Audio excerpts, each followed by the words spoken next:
With over 275 games on the Quest store, whether you're just buying a Quest, you're expecting one for Christmas, or you're just looking for something new to play, there is a lot to pile through. Well, today I've got my picks for the best games on the Quest platform. Of course, there are a ton of other excellent games that probably should be on this list, but I wanted to give a good mixture of genres and keep the list short, so if you have a favorite game you think everyone should check out, please put it down in the comments below. Let's jump in and check out my picks for the best games on the Quest platform.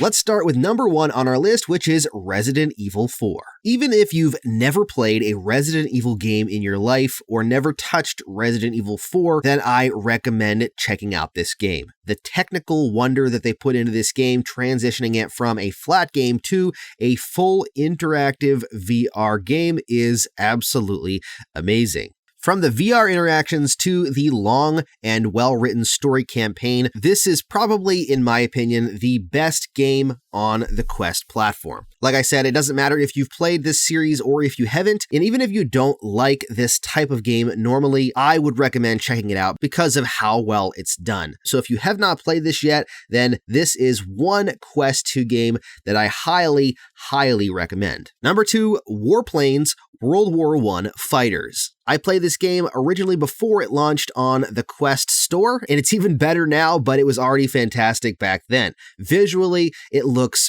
really good for a Quest game, and they did an amazing job at creating an experience that makes you actually feel like you're flying. There are several different flying options, so you can choose to either fly in complete control. There is options for those of you that don't want to do flips and corkscrews, so you don't have to worry about motion sickness. You can customize your planes. There are multiple missions. It's got multiplayer.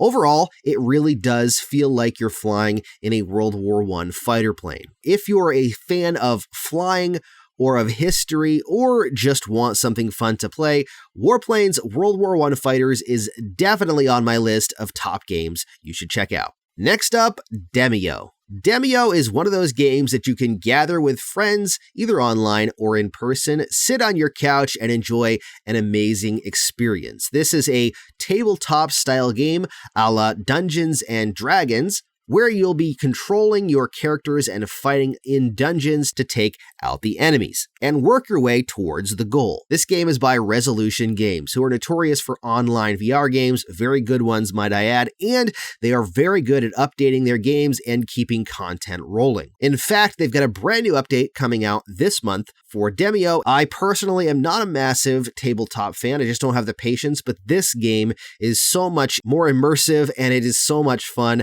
and it is so challenging. It's just a grand time to play, especially if you can play with friends though. Number 4, Contractors and Onward. Let me start with Contractors, and the reason I have 2 different games on here is because it's 2 different styles. For me, Contractors is my top online FPS for the Quest platform on the Quest store. I think that it's got a great feel to it. It feels a lot like Call of Duty in many ways, where it's fast-paced, it's not necessarily hyper-realistic.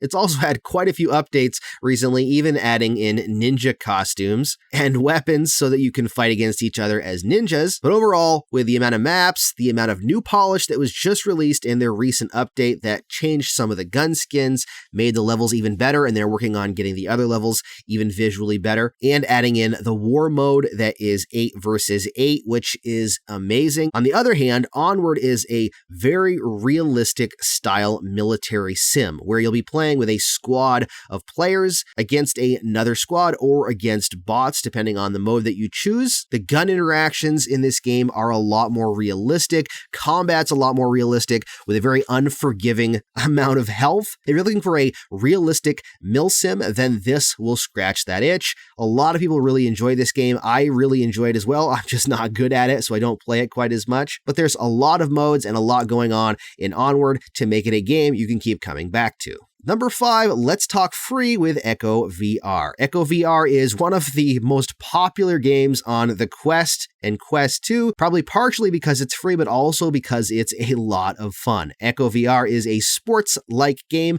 set in the future where you'll be entering into arenas trying to take the Frisbee-like device and throw it into your enemy's goal. Now, this is a lot more challenging than it sounds because you're actually in zero gravity, so you've got to use your boosters to move around, grab onto things, and push yourself, and you'll have the teammates from the other side trying to punch you in the head to disable you for a moment so they can steal the disc from you. This is another game that I'm not great at, but still have a good time playing from time to time. If you're looking for something free to play with a lot of depth and a lot of people playing, this is a great option. On the other hand, another free game I wanted to mention was Rec Room. There is so much going on in Rec Room, and it is free, and there is an incredible amount of content from paintball to visiting user-generated content, and especially the new Rec Rally, which is absolutely amazing. Rec Room and Echo VR alone are both free, and they can keep you busy for hours and hours and hours. Number 6, let's talk puzzle games with The Room VR. The Room VR personally is probably my most favorite puzzle-style game on the Quest platform. It's got a really interesting story. The puzzles are very, very well done and challenging. This is a translation of the Room applications, the games on mobile devices, into VR, and it did a stellar job, and it worked really, really well. It's an ultra-comfortable game because you move from position to position without free locomotion, so if you're new to VR, it'll work really well for you. I also did want to mention my second favorite puzzle game, which is Red Matter. This is a fantastic and somewhat creepy puzzle game. This is not a horror game, but it's got some creepy elements to it. There won't be any jump scares, don't worry. So if you're scared easy, do not worry, even if it starts to seem a little bit creepy. To me, this is actually still one of the best looking visual games on the Quest platform. It's a great puzzle game. It is quite challenging, so be ready for that, but it's a lot of fun. It's got a kind of weird, interesting story with a twisted ending.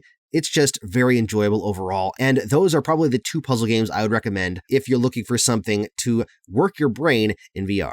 Number 7, Cosmodread. Now, this game is not a puzzle game. It's a scary game. It's the only scary game I put on my list because I'm not a huge horror game fan, but this game is a roguelike that'll have you working your way through an abandoned, well, semi-abandoned spaceship. There is aliens and monsters and stuff on the ship you have to try to avoid or dispatch if you have the weapon to do that, but you work your way through this spaceship until you can escape, and every time you die, you start at the beginning again, and everything changes. It's procedurally generated, so you could play this 100 times and it'd be different every single time, using different weapons, different enemies. The hallways are all different. It changes it up, and it can be very confusing, but also very, very fun. As a not fan of horror, I was surprised how much I enjoyed this game, and I just kept playing and playing and playing until I made it to the end. So if you love roguelikes and horror-type games, you'll probably love this game. Next up, number 8, Hand Physics Lab. I wanted to include a hand tracking game on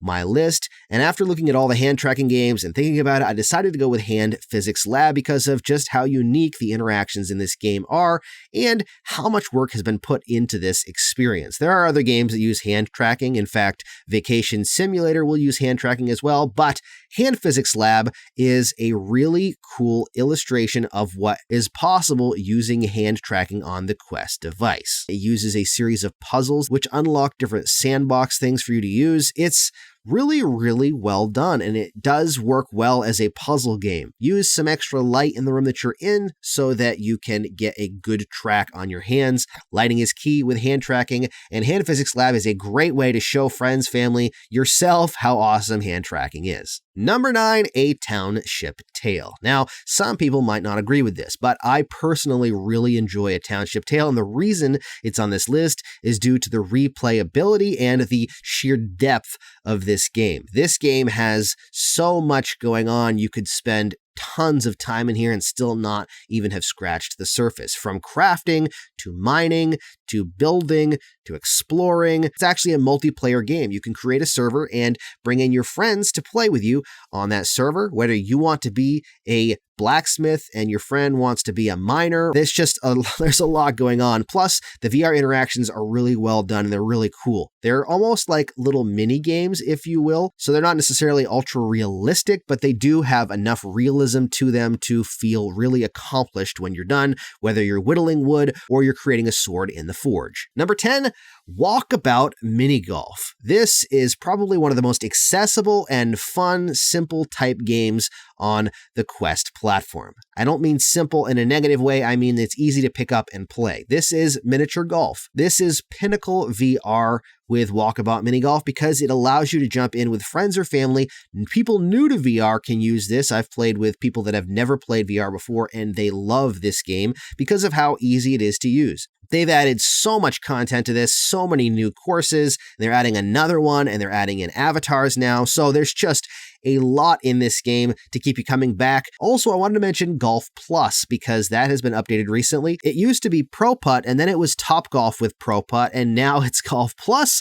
And that for me is a massive experience. The game itself includes what's called Pro Putt, which is like miniature golf courses that you use a putter to finish. It also has Top Golf, which is a Top Golf lounge, so you can go and play Top Golf and other games with your friends. And now it has Full Swing Golf that allows you to play on actual golf courses in the game. It has one free course that comes with it. Then it actually has real life courses that you can buy as DLC. Another one is coming out very soon. Plus, it is multiplayer. It's fun to play single player, but multiplayer is where it's at a lot of the time, and it takes these games and really elevates them. So if you're a golf player, or if you want to be a golf player, then Golf Plus is definitely a great game to jump into, whether you're going to actually play a full game of golf, or you want to go to the Top Golf lounge, hang out, and just hit some balls. Now, I did add an 11 to this list, and that is The Walking Dead Saints and Sinners. This game is fantastic. It's got a nice long story campaign. It's got an amazing atmosphere. It's got crafting. It's just overall a very fun experience. It's not for everyone, but I personally enjoyed it. It's not super scary. There are sections that are creepy and it can be more claustrophobic and a little bit more jumpy that way if you're surrounded by the zombies. So if you're a fan of zombie games or a fan of the franchise, The Walking Dead Saints and Sinners is a fantastic addition to your library. Now, I want to mention one other game along with that. It's too early to know whether this is one of the best games on the Quest or not, but After the Fall is launching tomorrow on the Quest 2. And for me, having played quite a bit of this game over the last week and a half or 2 weeks, it's a very fun game. This takes a gameplay loop that seems simple and it makes it fun by randomizing the enemy locations in each of the 5 maps as you play through, giving you reason to go back to those maps and do better or do it on a harder difficulty level to try to earn more currency to spend on upgrading weapons. Plus, again, it's multiplayer, which is really fun. It works really well on the Quest 2. It plays extremely well. In fact, there are so many enemy zombies in the game, I still have no idea how they're actually making it work properly. But like I said, I didn't want to say this is one of the best games because it technically hasn't even launched yet, but I wanted to include it on the list so that you're aware that, in my opinion, this is some of the most fun co-op games that I've played, which takes this game and makes it good to making it excellent with the added multiplayer co-op. There you go. There's my list of best of Quest for VR games on the Quest platform. Now, I know there are a ton of other awesome games, whether you're going back and you're looking at something like Superhot or something like Vader Immortal that launched with the Quest platform. There's a lot of excellent stuff out there. So please, like I said, put down in the comments what you think are the best Quest games so others can see and see if they want to check them out themselves. If you want to get the most out of your Quest and your Quest 2, don't forget to hit that subscribe button down there and the bell icon for notifications. And you can check out even more of my videos right over there. Thank you so much for watching. Stay safe and happy questing.